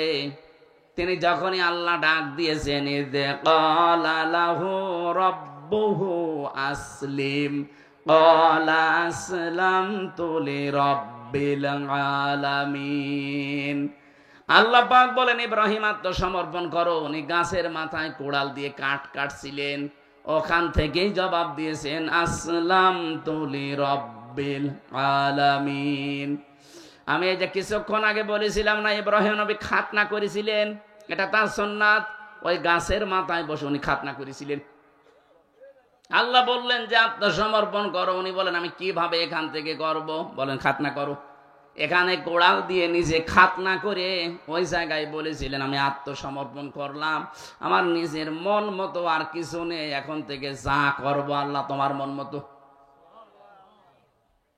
তাহলে এখান থেকে আমরা বুঝলাম কি, আমি ইসলামে প্রবেশ করেছি তার প্রথম আলামত এইটা যে এখন থেকে আমার আর মন মতো কাজ হবে না, যে আমার আল্লাহর হুকুম এখানে আছে কিনা। আপনি এবার নিজের সাথে মিলান তো, আপনি এভাবে জীবন চালাতে পারেন, তাহলে বুঝবেন আপনি ইসলামে প্রবেশ করেছেন। এটা 1 নাম্বার গেল। আপনি যে ইসলামে আসলেন, এবার 2 নম্বর কি কাজ? জাতির পিতা ইব্রাহিম আলাইহিস সালাম, পরের আয়াতে দেখবেন, এটা সূরা বাকারা 1 নাম্বার পারা 19 নাম্বার পৃষ্ঠা 9 নাম্বার লাইনে আছে, 131-32 নাম্বার আয়াত। ওয়াসাা বিহা ইব্রাহিম বানিহি ওয়া ইয়াকুব ইয়া বানিয়া ইন্নাল্লাহা আসতাফা লাকুমুদ্দিন ফালা তামুতুন্না ইল্লা ওয়া আনতুম মুসলিমুন। বলেন আল্লাহু আকবার। আমি কি কথা বোঝাতে পারছি তো? বুঝতেছেন? যারা আছেন বাংলা শিক্ষিত হন আর আরবি একটু খেয়াল করবেন, দেখবেন আনন্দ পাবেন। আল্লাহ পাক বলেন ইসলামে প্রবেশ করো। আমি বলছি করলাম না। ইসলামে প্রবেশ করেছেন পরিপূর্ণভাবে, তার আলামত কয়টা? আর জোরে। 1 নাম্বার আলামত আত্মসমর্পণ। কিভাবে করবেন আল্লাহ শেখাচ্ছেন, যে জাতির পিতা কিভাবে করেছে দেখ। তুই যেহেতু ইব্রাহিমের সন্তান, নাকি আমরা ইব্রাহিমের সন্তান জাতি হিসাবে, এজন্য তিনি যেভাবে আল্লাহর সামনে আত্মসমর্পণ করেছেন, আমাদের উচিত ওইভাবে করা। বাবা যেভাবে, সন্তানও সেইভাবে। আর আমরা এমন বাবা পেয়েছিলাম যে হোকা খায়, এরকম বাবা ছিল না, এটা বানানো বাবা। আমি নিজে তার চেহারা দেখেছি, ছবি দেখেছি, হোক্কা খাচ্ছে। আপনি ইব্রাহিমের পুরা জীবনী পড়ে দেখেন তো, কোন দিন হোকা খেয়েছে? ভণ্ডামি করার জায়গা পান না। জাতির পিতা বানিয়ে দিয়েছেন, এটা কোরআনে কারিমের সাথে পুরাপুরি সাংঘর্ষিক। সূরা হজের 78 নাম্বার আয়াতের মাঝের আছে, মিল্লাতা আবিকুম ইব্রাহিম হুয়া সাম্মাকুমুল মুসলিমিন। তোমাদের জাতির পিতা আমি আল্লাহর ঘোষণা দেওয়া একজন, নাম কি? আরো জোরে বলেন। এই জায়গায় কোনো মত পার্থক্য করা যাবে না, কোনো ভাগাভাগি নেই। কিসের ভাগ করেন আপনি? আপনি যদি অন্য জাতির লোক হন, আপনার পিতা আলাদা হতে পারে। আমরা যারা এই দেশে মুসলিম, কথা বলেন, হুয়া সাম্মাকুমুল মুসলিমিন, তিনি তোমাদের নাম মুসলমান রেখেছেন। আমাদের বাবা হিসাবে তিনি আমাদের নাম রাখলেন মুসলিম। আর আমরা এমন বাবা এখানে বসে আছি, সন্তানের নাম এমন নাম রেখেছে, ও হিন্দু না মুসলমান ও সাতা বোঝা যায় না। এই কথা বলছেন এখন? আপনি বলেন তো, নিরপেক্ষ দৃষ্টি দিয়ে পুতুল, জয়, কোন কোন ধর্মের লোক? আপনি আন্দাজে কি বলবেন বলেন? এই নামগুলো শুনলে কি বোঝা যায় যে কি কি নামের? আরে জেনারেল শিক্ষিত বলে, ওনারা জেনারেল কিছু জানে না। জেনারেল জিয়া জেনারেল ছিল না? তার ছেলের নাম দেখেছেন তারেক রহমান বা তারেক জিয়া, আরাফাত রহমান। কি নামগুলো কত সুন্দর, ইসলামের সাথে মিল করে রেখে দিয়েছে। আরাফাতের ময়দানে জিয়াউর রহমান লক্ষ লক্ষ গাছ লাগিয়েছিলেন। নিম গাছ না, জিয়া গাছ বলে ওই দেশে। জিয়ার জীবনে যদি কিছুই কবুল না হয়, আমার তো মনে হয় আরাফাতে লক্ষ লক্ষ হাজিরা যে আশ্রয় নেয় গাছের নিচে। আমি নিজেও ছিলাম। কত মানুষ অন্তত মনের অশান্তি দোয়া করছে, আল্লাহ এই যে ছায়ার ব্যবস্থা যিনি করে দিলেন বাংলার জমিন থেকে এসে, তাকে তুমি শান্তি দিও। হাজিদের দোয়া আরাফাতের ময়দানে কবুল হবে না? আর আপনি কোথায় কি দোয়া করছেন? এমন নাম বাবা হিসাবে দায়িত্ব সন্তানের উপর আপনার 11টা। কয়টা? এখানে যারা বাবা আছেন, কয়টা দায়িত্ব পালন করলে বাবা হওয়া যায়? 11টা। কয়টা? আরো জোরে বলেন। 1 নম্বরে তার একটা সুন্দর অর্থবোধক নাম রাখা। যদি কারো নাম উল্টাপাল্টা রেখেও থাকেন, আজকে যিনি অতিথি হিসাবে দেখে কথা বললেন মাহবুবুর রহমান, রহমানের সবচাইতে প্রিয় বান্দা মাহবুবুর রহমান। এ শব্দের বাংলা অর্থ মাহবুব মানে প্রিয়। মাহবুব মানে কি? মনিরুজ্জামান একজনের নাম দেখলাম। মনির মানে আলো, জামান মানে এই যে এখন যা জামানা চলছে, জামানার আলো, এরকম একটা অর্থবোধক নাম রাখেন। আপনার নাম বাবা হিসাবে তো ভালোই নাম ছিল মজিবুর রহমান, কিন্তু নামগুলো পরবর্তী প্রজন্ম এসে টিউলিপ, জয়, পুতুল, কি কি নাম রেখেছেন? একটা ভালো অর্থবোধক নাম রাখা যায়নি। এই জন্য ওনারা যাতে ভুল করেও থাকে, আমরা যারা বাবা সামনে হব বা হচ্ছি, এমন অর্থবোধক একটা নাম রাখবেন, কিয়ামতে আল্লাহ যখন কিছুই খুঁজে পাবে না, অন্তত নাম দেখে যেন মাফ করে দেয়। আর নাম রেখেছে ডেঞ্জার। হ্যাঁ, আমি জেলখানায় অনেকগুলো মানুষের নাম এমন পেয়েছিলাম, ডেঞ্জার রাসু, ভয়ঙ্কর তাজ। আর একজন ছিল আমাদের উপরতলায়, ওনার নাম ছিল সুইডেন আসলাম।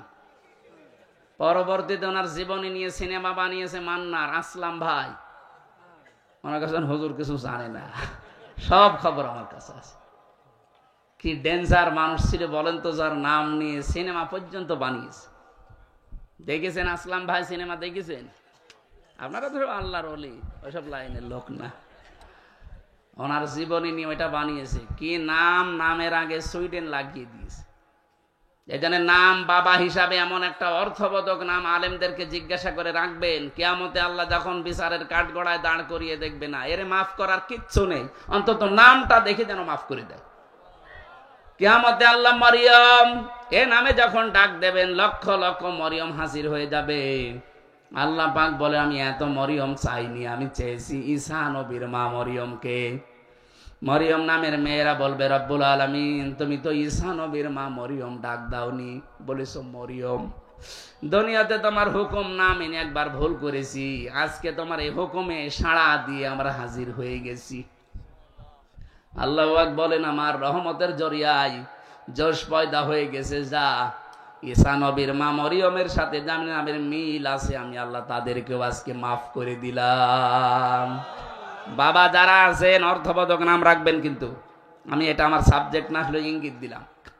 আমাদের নাম মুসলিম জাতির পিতা হিসাবে ইব্রাহিম নবী রেখেছিলেন। আল্লাহ পাক বলেন, তিনি ইন্তেকালের আগে তার সন্তানদেরকে ডাক দিলেন, এমনকি ইয়াকুব নবী। এই 2 জন নবীর আয়াত এটা, তারা 2 জন ডাক দিয়ে বলেছিলেন, ইয়া বুনাইয়া, হে আমার কলিজার টুকরা সন্তানেরা, ইন্নাল্লাহাসতাফা লাকুমুদ্দিন। ভালো করে শুনবেন, অবশ্যই আল্লাহ নির্বাচিত করেছেন, চয়ন করেছেন, পছন্দ করেছেন, তোমাদের জন্য মনোনীত করেছেন দিন হিসাবে। কি হিসাবে? কি দিন? কি না না, এখানে আল্লাহ বলেন লাকুমুদ্দিন, তোমাদের জন্য একটা দিন আল্লাহ নির্ধারিত করলেন, নির্বাচিত করলেন, পছন্দ করলেন, চয়ন করলেন। এখন এই যে নির্বাচিত যে দিনটা, এর কি সারা দুনিয়ায় এখন দিন আছে প্রায় 4500। কত দিন? মানে যদি ধর্ম বলেন তাহলে 4500 ধর্ম আছে এই দুনিয়ায়, তার ভেতরে ইসলাম একটা। আল্লাহ বলেন যে দিন হিসাবে যেটা মনোনীত করলাম সেটার নাম কি জানো? ইন্নাদ-দীনা ইনদাল্লাহিল ইসলাম। আমার কাছে মনোনীত একটাই ধর্ম আছে, তার নাম আরো জোরে বলেন, আমাইয়াবতাগি গায়রাল ইসলামি দীনান ফালা ইয়াকবাল মিন। দুনিয়ায় যদি ইসলাম বাদ দিয়ে অন্য কোনো কিছু দিয়ে কেউ আল্লাহর কাছে যেতে চায়, ওর জীবনের কোনো কিছু কবুল হচ্ছে না, হবে না। এজন্য ধর্ম ভীরু যারা আসে, যে ধর্মের লোক হোক, আজ হিন্দু, বৌদ্ধ, খ্রিস্টান, বিভিন্ন দেশে বিভিন্ন ধর্ম যারা পালন করছে, এমনকি এটা রেকর্ড হচ্ছে, কালকে ছড়িয়ে যাবে সারা পৃথিবীতে। আমি আহ্বান জানাবো আপনাকে, আমি ইসলাম ধর্ম গ্রহণ করার জন্য বলছি না, কিন্তু ইসলাম গ্রহণ করা যায় যেটা পড়লে আপনি কোরআনটা একটু পড়েন, ইংরেজিতেই পড়েন, উর্দুতে পড়েন, ফার্সিতে পড়েন, হিন্দিতে পড়েন, ৪৫০০ ভাষায় এই কোরআন এখন রূপান্তরিত করা আছে, ব্যাখ্যা করা আছে। আমি আহ্বান জানাচ্ছি অন্য ধর্মের লোকদেরকে, আপনি ইসলাম গ্রহণ করতে আমি বাধ্য করছি না, কারণ ইসলামে জোর জবরদস্তি নেই, লা ইকরাহা ফিদ্দিন। আমাদের দিন যেটা ইসলাম, এখানে কোনো জবরদস্তি নেই, কোনো বাড়াবাড়ি নেই। আপনাদের আমরা বলছি আপনি একটু মেনে নেন, একটু পড়েন কোরআনটা, আরবিতে পড়েন আর ইংরেজিতে পড়েন, পুরাটা একবার যদি আপনি শেষ করেন, আর যদি মানুষ হয়ে থাকেন, মানবতা একটু কাজ করে, বিবেক, আপনি দেখবেন মুসলমান না হয়ে পারবেন না। কারণ দুনিয়াতে একটাই শান্তির ধর্ম আছে। ৮০০ বছর এই পৃথিবীটা, আমাদের এই অঞ্চলটা মুসলমানরা স্বাধীন চালিয়েছে রাষ্ট্র, এই ভারতবর্ষ।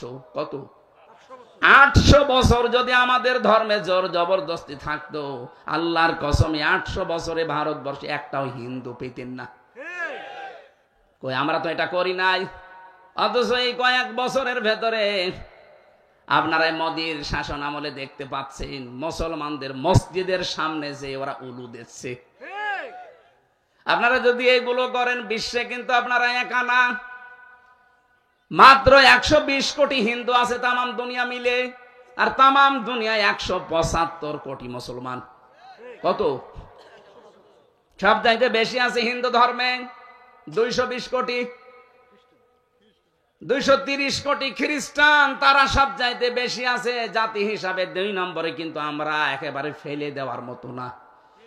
ঝামেলা করলে সারা পৃথিবীর মুসলমান যদি এক হয়ে যায়, শেষে আর পোড়ানোর মতো হিন্দু পাওয়া যাবে না। এজন্য আমরা সব মিলেমিশে থাকতে চাই। আজ ভারতবর্ষে যা করছেন, এটা দেখলে আমাদের কান্না আসে যে আপনাদেরকে আমরা ৪/৯৬ মুসলমান, আমরা মাত্র ৪ আপনারা জামায়া ধরে রেখেছি। কথা বলছেন না কেন? ৮০০ বছর শাসন হয়েছে, একটা মানুষকেও জোর করি না যে মুসলমান হওয়াই লাগবে, এখনো করি না। শুধু বলছে আপনি পড়েন, ধর্মীয় গ্রন্থ যদি সত্যি পড়েন আপনার বিবেকে নাড়া দেবে। পুরাটা একবার পড়ে দেখেন। এই যে লরেন বুথ, টনি বেলাওয়ারের শালিকা, ৩ বছর কোরআনে কারিম একাধারে পড়ার পরেও খ্রিস্টান মুসলমান হয়ে গেছে। সাংবাদিকরা জিজ্ঞাসা করছে, আপনি খ্রিস্টান জাতিতে আপনি মুসলমান হয়ে গেলেন কেন? লরেন বুথ বলছে, দেখেন আমি কোরআনে কারিম মুসলমানদের ধর্মীয় গ্রন্থ পুরা ৩ বছর টানা টানা করে পড়েছি, আনা কম সানা কম করে না, বুঝে বুঝে পড়েছি, ব্যাখ্যা সহ। ৩ বছর আমি ৫৩ জায়গায় লাল দাগ দিয়েছিলাম। ওরা বলে আমাদের ধর্মীয় গ্রন্থ কোরআনে কোনো ভুল নেই, আমি পেয়েছি ৫৩ জায়গায় লাল দাগ দিয়ে দিয়ে ভুল ধরলাম। তো আল্লাহ যেখানেই ভুল ধরি দেখি, তার পরের আয়াতে পরের পাড়ায় আল্লাহ এই জবাব ১৫০০ বছর আগে দিয়ে দিয়েছে। শেষে আমার জীবনের ভুল ধরা পড়ে গেছে, আমি আর নিজের ধর্মেই থাকি নাই, চলে এসেছি ইসলামে। লরেন বুথ কিন্তু যেমন তেমন মেয়ে লোক না, টনি বেলাওয়ারের শালিকা, অনার্স মাস্টার্স এবং পিএইচডি করা একজন মহিলা। এই মহিলা যদি এই অবস্থায় ৩টি বছর কোরআনের কাছে এসে নিজের ধর্ম বাদ দিতে পারে, বাংলাদেশ সহ বিশ্বে যারা অন্য ধর্ম মানেন, আপনি যদি সত্যিই পরবর্তী যে জগৎ আসতেছে এটা বিশ্বাস করে থাকেন, আমরা পরকালে বিশ্বাসী, আর হিন্দুরা পুনরুজ্জন্মে বিশ্বাস, যে ওরা আর একবার জন্ম নেবে, আবার আসবে, যদিও এটা বাস্তবতার সাথে মেলে না। এজন্য আহ্বান জানাবো, আপনারা আসেন, আমাদের ধর্মীয় গ্রন্থ এটা সবার জন্য উন্মুক্ত।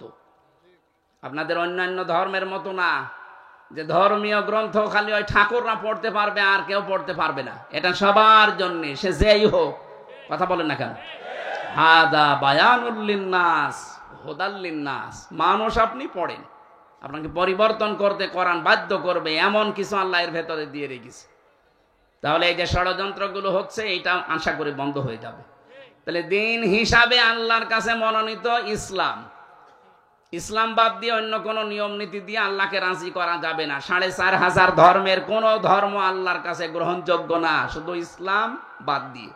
সুতরাং যারা ইসলাম পেয়েছি, ইসলাম মানি, বলেন আলহামদুলিল্লাহ।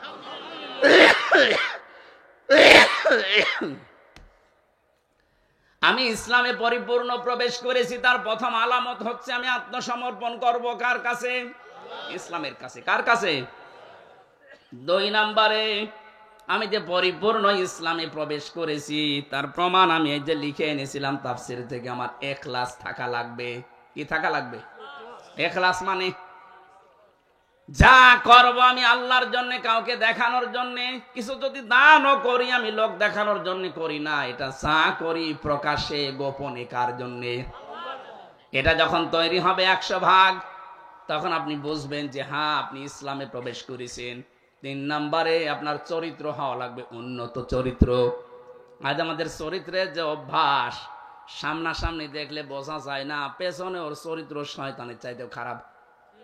এখানে বহু মানুষের মোবাইল আছে, এমন দৃশ্যগুলো মোবাইলে রেখে দিয়েছেন সেভ করে, নিজের জিনিস দেখলে আনন্দ পায়, অন্য কেউ দেখলে লজ্জা পায়। এরকম দৃশ্য নেই? বলুন, এটা উন্নত চরিত্রের কাজ, যেটা আমি নিজে দেখবো, আমার বাবাও দেখতে পারবে। কথা বলে না কেন? আর আমি দেখলে আনন্দ লাগবে, অন্য কেউ দেখলে আমার কাছে লজ্জা লাগবে। এটাই তো চরিত্রের মহা অবক্ষয়। যাদের কম্পিউটারে মোবাইলে এরকম দৃশ্য আছে, এই মুহূর্তে ওটা ডিলিট করা লাগবে। কারা কারা এরকম অদৃশ্যগুলো ডিলিট করবেন? হাত তোলেন তো। একজন দেখি, মোবাইল দেখি। বাটন মোবাইল খাবে, বাটন মোবাইল দেখতে, তোর মোবাইলে কিছু আছে? খালি ওর মনে হয় বান্ধবের নাম্বার সেভ করা আছে, তাছাড়া কি থাকবে? যাদের এরকম এই যে স্ক্রিন টাচ মোবাইল আছে, যা সেভ করে রেখেছেন, নিজে দেখলে আনন্দ পান, অন্য কেউ দেখলে লজ্জা পান, ওটা ডিলিট করা লাগবে। উন্নত চরিত্র করতে হলে লাইনে না গেলে আপনি পারবেন না। 4 নাম্বার, আপনার আকীদা বিশুদ্ধ হওয়া লাগবে। আজ বাংলাদেশ জামাত ইসলামের যারা আছে, এদের একটা মিথ্যা তহমত লাগিয়ে দেয় যে এদের আকীদা ঠিক নেই। তোমার আকীদা এত ভালো, একটু ফাঁসির দড়ি গলার কাছে আসুক, আকীদা সব বেরিয়ে যাবে। সুতরাং এই উল্টা পাল্টা ফতোয়া দিয়ে মজলুম একটা দল এই বাংলাদেশে, এই 53 বছরের সবচাইতে বেশি জুলুমের শিকার এই বাংলাদেশ জামাত ইসলামী। এই মজলুম দলের উপর এই মিথ্যা তহমতটা দিয়ে নিজের গোনার পাল্লা ভারী করাবেন না। তাদের আকীদা ঠিক নেই, আপনার আকীদা খুব ভালো আছে। আপনার যে সমস্ত বইপত্র লেখা, ওর ভেতরে আকীদার তো আও নেই, শুধু বেআকিদার কথা লেখা। আর উল্টা পাল্টা যে ফতোয়া দিয়ে এদের আন্দাজে ভুল ধরেন, এদের পুরা বইটা পড়ে দেখবেন, আকীদা বাংলাদেশের সবচাইতে আকীদা শুদ্ধ এদের আকীদা। খালি ফতোয়া দিয়ে বেড়ায় মানুষের বিরুদ্ধে, নিজেরটা ঠিক নেই। 5 নম্বরে, শুধু আকীদা শুদ্ধ হলে হবে না, লেনদেনে স্বচ্ছ থাকা লাগবে। বাংলাদেশে এইটা সমস্যা বেশি। দেখতে তো ভালো মানুষ মনে হয়, 5 ওয়াক্ত নামাজ পড়ে, রোজা রাখে, হজ করে এসেছে, কোন দোকানে যদি বাকি থাকে ও দোকানের সামনে দিয়ে যায় না। লেনদেন যদি স্বচ্ছ না হয়, যতই নামাজ পড়েন, নামাজ কিন্তু কবুল হবে না। আর আপনি ইসলামে প্রবেশ করেছেন, এটা আপনাকে কোনো আলামতের ভেতরে নেই। এই 5টা, কয়টা? আত্মসমর্পণ করা আল্লাহর সামনে। 2 নম্বরে, ইখলাস লাগবে আমাদের সব কাজে। 3 নম্বরে, উন্নত চরিত্র অর্জন করা লাগবে। 4 নম্বরে, বিশুদ্ধ আকীদা লাগবে আমাদের। 5 নম্বরে, লেনদেনে স্বচ্ছ থাকা লাগবে। এই 5টা যদি জীবনে পাওয়া যায়, আল্লাহ বলেন তুই ইসলামে পরিপূর্ণ প্রবেশ করেছিস। এইটা আমরা দেখাতে চাই আল্লাহকে। কথা বলে না কেন? মা বোন যারা এসেছেন, শুধু নামাজ পড়া, রোজা রাখা আর কালো বোরকা পরা ইবাদত না আপনার জন্য। আপনার ইবাদত হচ্ছে স্বামী যখন বাইরে থেকে আসবে, স্বামীকে আনন্দ দেবেন, সে যেভাবেই হোক, সাজ করে, কথাবার্তা দিয়ে, অভ্যর্থনা জানিয়ে স্বামীকে আনন্দ দেওয়া, এটা আপনার জন্য ইবাদত। 2 নম্বর, ওয়াইজা গাবা আনহা হাফিজাতুহু, যখন স্বামী বাইরে যাবে তখন আপনি নিজেকে হেফাজতে রাখবেন। 3 নম্বর, ওয়া তুইনু আলা দীনি যাওজাতিহা, স্বামী যদি দিনের কাজে যায়, মানবতার কাজে যায়, তখন তাকে সাহায্য করবেন, সময় দেবেন, উদ্বুদ্ধ করবেন। কিন্তু অনেক মহিলা নামাজ পড়ে, রোজা রাখে, স্বামী দিনের কাজ করে, স্বামী মানবতার জন্য কাজ করে বেড়ায়, আরো বাধা দেয়, না আপনার নামাজ হচ্ছে না। 4 নম্বরে, স্বামী যদি আদেশ করে আর ওটা যদি জায়েজ হয়, আপনার জীবন থাকতে মানা লাগবে। কথা বুঝতেছেন? আমি যত স্বামী এখানে বসে আছি, প্রত্যেকটা স্বামী আমরা চাই বিয়ের পরে আমার মা বাবা আমার সাথে থাকবে। 100টার 98টা মহিলা এটা চাই না। আরে মহিলা চাই না, তার কারণ আছে। এই মহিলাকে ওর মা আর ওর বড় বোন ওখান থেকে খালি টিপস দেয়। আমাকে বেশি বলে ফেললাম না? আপনি মা বোনের কথা শুনে নিজের শ্বশুর শাশুড়ির সাথে খারাপ ব্যবহার করলে জীবন ওর স্বামীর মন পাবেন না। উপরে উপরে হয়তো জজমিয়া সংসার করার জন্য আপনাকে ভালোবাসা দেখাবে, তোর মা বাবার সাথে যদি খারাপ আচরণ করেন, দেখতে না পান, জীবনও ওর মন পাবেন না। আমি নিজের স্বামী হয়ে বলছি, এই কথা বলছেন না কেন? জজমিয়া, এটা মনের কথা না? আল্লাহ মেয়েদেরকে 4টা কাজ করার তৌফিক দেন, বলেন আমিন। আগামীতে কোনো জায়গায় আসলে আমরা কথা বলবো। আবার আমরা 3 বছর জেলে থেকে অনেক কিছু হারিয়ে ফেলেছি। শরীরে বহু রোগ, ডায়াবেটিস এত বেশি, 19 পয়েন্ট ছিল। ডাক্তার বলেছে রাত 10টা 10:30টার পরে আপনি আর জেগে থাকবেন না, কিন্তু আপনারা তুলতে দেরি করে ফেলেন, তো এই জন্য আমারও দেরি হয়ে যায়। 11টা বাজে। আবার বাড়ি যাব, কালকে ডবল মাহফিল আছে কুষ্টিয়ায়। আজকের মতো শেষ করে আগামীতে এই সোনারগাঁও, এরপরে কাঞ্চন, আরো কোথায় কোথায় নেওয়ার কথা আছে, যেখানে আসবো কথা বলবেন ইনশাআল্লাহ। আল্লাহুম্মা আমিন। এই আমার কারাগারে বসে লিখিত বই আছে, ওই গেটে আছে গাড়িতে, এই কয়েকদিন আগে পাবলিশ করিস, যাওয়ার সময় নিয়েছেন, সৃষ্টি জগৎ নিয়ে লিখা। লা ইলাহা ইল্লা আনতা সুবহানাকা ইন্নী কুনতু মিনাজ জালিমিন। এই মোনাজাতটা বসে করেন, বসেন বসেন। আমরা মুসাফির মানুষ, দোয়া কবুল হবে আশা করছি, বসেন। রব্বানা যালামনা আনফুসানা ওয়া ইল্লাম তাগফির লানা ওয়া তারহামনা লানাকুনান্না মিনাল খাসিরিন। আল্লাহ তাআলা কোরআনে কারীম শোনার জন্য নারায়ণগঞ্জের রূপগঞ্জ বাগবেড়ে বাজারে হাজার হাজার বান্দা বান্দি আমরা রাত 11টা পর্যন্ত বসে আছি। আল্লাহ যেভাবে আরম্ভ করেছিলাম, সারা রাত বললে ওরা বাড়ি যেত না। কোরআন শোনার জন্য যে মানুষগুলো এত পাগল, এদেরকে তুমি ওমরের মতো হেদায়েত দিয়ে দাও। এ মাহফিলের আয়োজন করতে গিয়ে তোমার যে বান্দার আশ্রম দিয়েছে, বিশেষ করে তোমার বান্দা জজমিয়া, তার ছোট সন্তানটা হারিয়েছে, মরহুম আবিরকে তুমি জান্নাত দিয়ে দাও। সে তো এমনি ছোট মানুষ, তার গোনা তো লেখা হয়নি। আল্লাহ তাআলা যাই করেছে, আল্লাহ তুমি তাকে মাফ করে জান্নাতুল ফেরদাউস দান করো। যত মানুষ এই মাহফিলের জন্য শ্রম দিয়েছে, ডাইরেক্ট ইনডাইরেক্ট, আল্লাহ সে সেইভাবে এগিয়েছে, তুমি তার রহমত, তোমার রহমত তার দিকে ওইভাবে এগিয়ে দাও। আমাদের প্রধান অতিথি জনাব মনিরুজ্জামান, আল্লাহ কাজী মনিরুজ্জামান মনিরকে তুমি বাংলার বীর মুক্তিযোদ্ধা ছিল, কবুল করে নাও। বিশেষ অতিথি আমাদের মাহবুবুর রহমান ভাই সহ যত অতিথি এখানে এসেছি, আল্লাহ এদেরকে কোরআনের ইজ্জতি কবুল করে নাও। সম্মানিত মা বোনদেরকে তুমি পর্দায় থাকার তৌফিক দাও, ফাতিমার মতো খাদিজার মতো বানিয়ে দাও। আল্লাহ তাআলা জালেম থেকে আমাদেরকে যখন বাঁচিয়েছো, কিয়ামতের আগে কোনো জালেম যেন আর চেয়ারে বসতে না পারে, সেই ব্যবস্থা করে দাও। আমি সহ যারা অসুস্থ আছি, আল্লাহ আমাদের শেফায়ে কামেলা আজেলা দাও। যে বাড়িতে এসে বসেছিলাম, এই বিল্লাল ভাইয়ের বাড়িকে কবুল করো, রহমত নাসিল করো। আল্লাহ কত মানুষ আমাদের মনে এমন আকাঙ্ক্ষা, তামান্না, কামনা, বাসনা আছে, আমাদের জায়েজ আশাগুলো পূর্ণ করে দাও। রূপগঞ্জ থানার অফিসার ইনচার্জ যিনি, তাকে মঞ্জুর করো। প্রশাসনের যে ভাইগুলো এসেছে, আল্লাহ তাআলা বাংলার মানুষের যে খারাপ ধারণা তাদের প্রতি, এ ধারণাটা উল্টিয়ে সুধারণা তাদের প্রতি এনে দাও। তাদের দায়িত্বগুলো ইবাদত হিসাবে কবুল করো। মা বাবা স্ত্রী পুত্র ছেড়ে যারা বাংলার বিভিন্ন প্রান্তে দায়িত্ব পালন করে, পুরাটা তুমি ইবাদত হিসাবে মেনে নাও। আগামীতে এই মাহফিলটা কোরআনের প্রচারের জন্য আরো বিশাল আকারে কবুল করে নাও।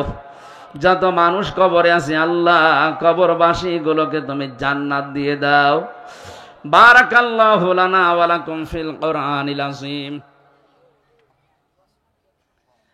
আল্লাহ তাআলা তোমার বান্দার জন্য দোয়া চেয়েছে, আবি মোহাম্মদ মাসুম হাজী সাহেব, তোমার যুবক